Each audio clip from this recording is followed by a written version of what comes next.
Hello everyone. मैं हूं विद्युत, मेरे साथ है शोभित भाई। आज हमारा टॉपिक है different roles in IT industry jobs. So Shobhit भाई, आपसे शुरू करते हैं।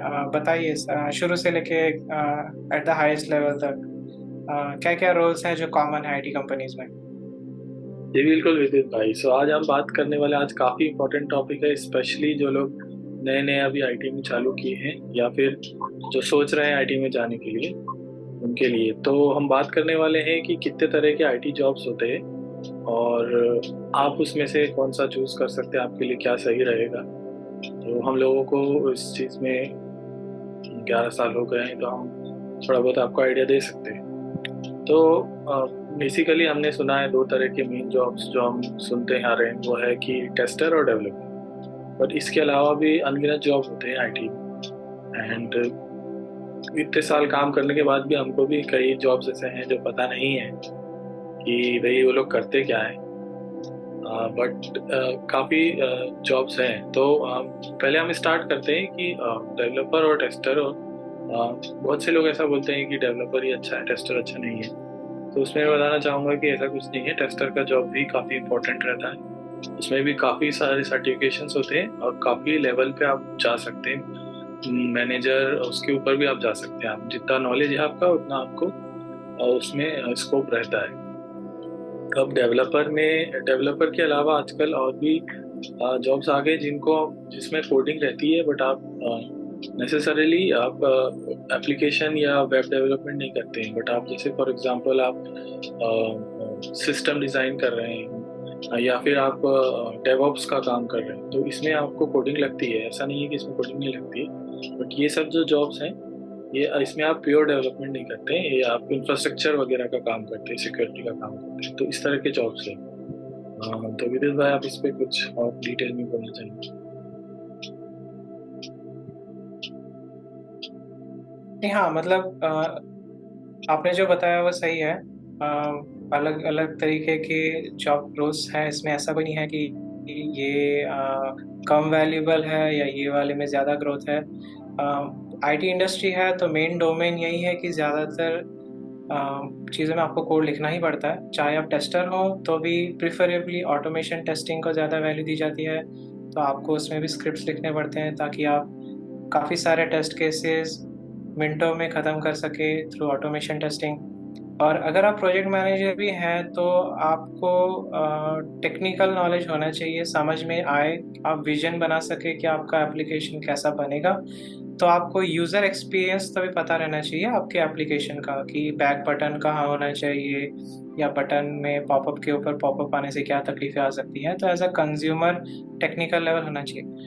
मेरा इससे ये कहने का मतलब है कि ऐसा नहीं कि आप पहले किसी और इंडस्ट्री में किसी और इंडस्ट्री में मैनेजर थे, तो आप अगर आईटी इंडस्ट्री में मैनेजर होंगे तो सिर्फ लोगों को ही मैनेज करना है, ऐसा नहीं है। आपको टेक्निकली भी एडवांस होना ज़रूरी है। तो सर्टिफिकेशंस की जहाँ तक बात है, ये आपको प्रमोशंस में ज़रूर हेल्प करते हैं। आई थिंक मोस्टली आपको डेजिग्नेशंस ऐसे दिखेंगे जिसमें ज़्यादा पे मिलता है, जिसमें कि आप ज़्यादा एफिशिएंट हो। जैसे कि अगर आपका बहुत ज़्यादा मैनुअल वर्क है, जैसे अगेन टेस्टिंग की बात करते हैं। पहले कैसा होता था कि टेस्टिंग में आप मैनुअल टेस्टिंग में टेस्ट केसेस लिखते हैं, एक्सेल शीट में मेंटेन करते हैं और उसमें पास या फेल लिखते हो, फिर उसकी रिपोर्ट बनाते हो। तो ये काफ़ी इनएफिशिएंट चीज़ें हैं। तो अभी एआई का भी ज़माना है, तो उसमें क्या होता है कि ऑटोमेटेड टेस्टिंग कैसे करना, उसका कोड आता है। उससे आप ना एक ही मॉड्यूल बार बार आप टेस्ट कर सकते हो, पास फेल बता सकते हो। तो आई थिंक मैनुअल टेस्टर्स की जॉब पे थोड़ा इम्पैक्ट आता है कंपेयर टू ऑटोमेशन टेस्टर्स। उसी तरीके से डेवलपमेंट में भी अगर आप एक फीचर बनाने में, अगर आपको log in log out sign in sign up ऐसी चीज़ें बनाने में, जो कि स्टैंडर्ड है हर एप्लीकेशन का, उसमें अगर आपको पहले ज़्यादा टाइम लगता था, तो अभी क्या है कि आपको एआई वगैरह से कोड इजीली मिलता है, तो आप बहुत फास्ट बना सकते हैं। तो ऐसी टेक्निकल चीज़ें पता होनी ज़रूरी है मैनेजर्स को भी, या फिर सिस्टम डिज़ाइन करने वाले लोगों को भी, कि अगर मेरा कोई मॉड्यूल है तो वो इंटरैक्ट कैसे करेगा अलग अलग चीज़ों के साथ, या कि डेटाबेस हो गया या मेरा फ्रंट एंड हो गया या बैक एंड हो गया। तो कमिंग बैक टू डेजिग्नेशंस या फिर डिफरेंट डिफरेंट रोल्स जो होते हैं, आप एज अ जूनियर डेवलपर से अगर देखेंगे, तो जूनियर डेवलपर का काम है असिस्ट करना इन कोडिंग या फीचर्स को, छोटे छोटे फीचर्स को बनाना। उसके ऊपर सीनियर सॉफ्टवेयर इंजीनियर आता है जो कि उससे ज़्यादा कॉम्प्लेक्स टास्क बनाता है और उसकी जिम्मेदारी लेता है कि ये अच्छे से वर्क करेगा।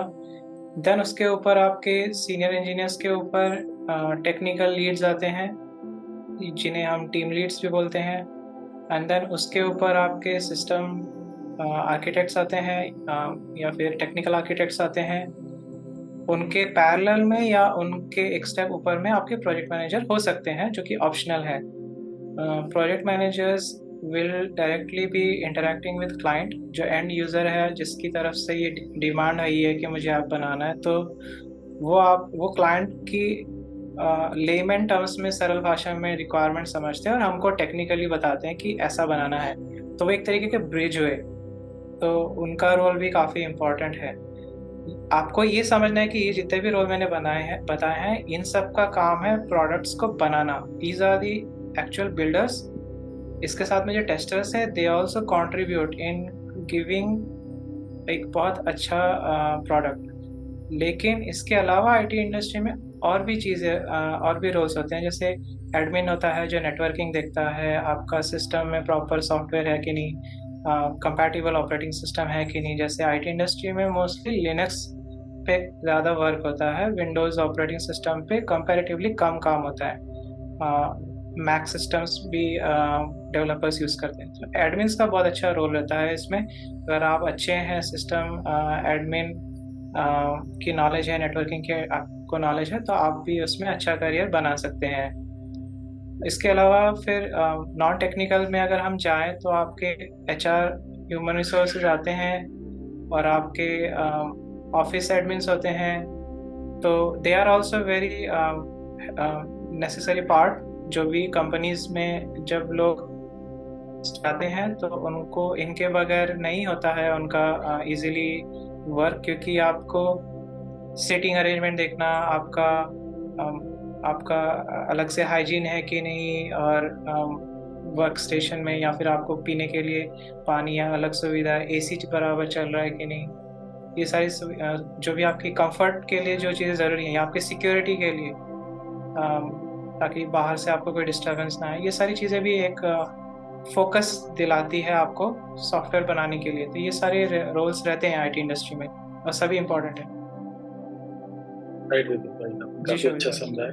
ठीक है। तो बेसिकली हम इसको समराइज करें तो 5 मेजर जॉब्स हमको निकल के आते हैं। एक तो एचआर या हाउसकीपिंग बोल सकते हैं, एचआर प्लस हाउसकीपिंग, जिसमें कि जो एचआर रहता है वो, उसके अलावा जो भी हमारे ऑफिस के हाउसकीपिंग या जो, इसमें हम सब तरह की जॉब्स इंक्लूड कर सकते हैं जो कि नॉन टेक्निकल रहती हैं, लाइक ड्राइवर्स हो गए आपके, और आपके जो मेंटेनेंस वाले हो गए, एंड जो पेपर वर्क वगैरह आपका रहता है वो लोग जो हैंडल करते हैं वो सब इसमें आ जाते हैं। उसके अलावा जो दूसरे टाइप के जॉब्स होते हैं वो हमारे हो गए मेनली जो डेवलपर्स होते हैं। सो वो डेवलपर्स बाद में जाके उनके पास 3 तरह के ऑप्शंस होते हैं। पहला तो होता है कि वो आर्किटेक्ट बने। आर्किटेक्ट के लिए आपको काफ़ी नॉलेज चाहिए रहती है, डीप अंडरस्टैंडिंग चाहिए रहती है सिस्टम डिज़ाइन वगैरह की, एल्गोरिदम्स वगैरह की, ताकि आप क्लाइंट जो भी आपको रिक्वायरमेंट देता है उसके बेसिस पे आप पूरा सिस्टम अपना डिज़ाइन करके